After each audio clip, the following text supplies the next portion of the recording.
Travers, good morning. Good morning. Lots going on over the weekend, which should have been, a slow news weekend. Turned out to be. There's a whole lot of news all over the place.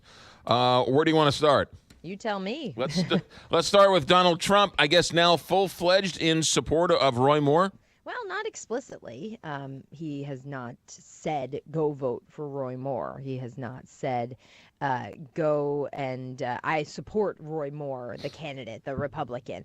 What he's saying is, don't vote for Doug Jones. I don't like Doug Jones. Doug Jones is a liberal, and we can't afford to have a liberal in the Senate. And Alabama cannot afford to have a liberal representing them. So it's a threading the needle there by President Trump because, he's certainly not saying stay home. So the message implicitly is vote for Roy Moore. Well, that puts him at odds with Republican leadership in Washington. I mean, you have more than 20 Republicans who've called for him to drop out of the race, which he's definitely not doing at this point.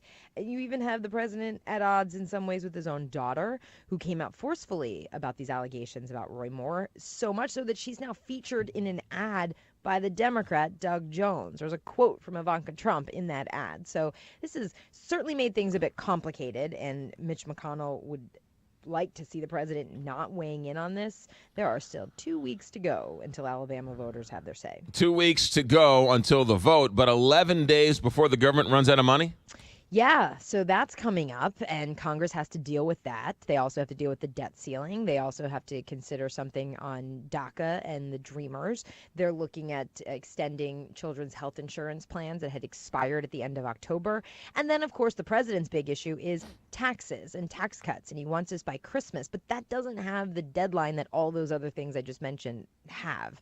They have to get done, or at least something has to get done on it. But the president's going to be putting a lot of pressure on Mitch McConnell and Republican leadership to move forward on the tax overhaul that he wants to see. He's going to be talking about that today with members of the Senate Finance Committee. He's heading to Capitol Hill tomorrow, and he's going to be in Missouri on Wednesday to talk taxes. So big week for the president trying to make this public pressure campaign. I have to say, if we don't see significant progress over the next couple of days, it's most likely that they end up punting this to next year. Karen, which isn't the worst thing for Senate Republicans. It's just not what the president wants. Right. The Republicans are going to need Democrats to get some of this stuff through, correct? Yeah, especially the government funding bill. They know that because of just the problems that they have with some conservatives drawing a hard line on various things. And that's where the DACA issue becomes interesting, because you could see Democrats trying to say this has to be a part of it. And who wants a clean bill? Who wants that considered separately? Oh, it is going to be fascinating up on Capitol Hill over the next week and a half.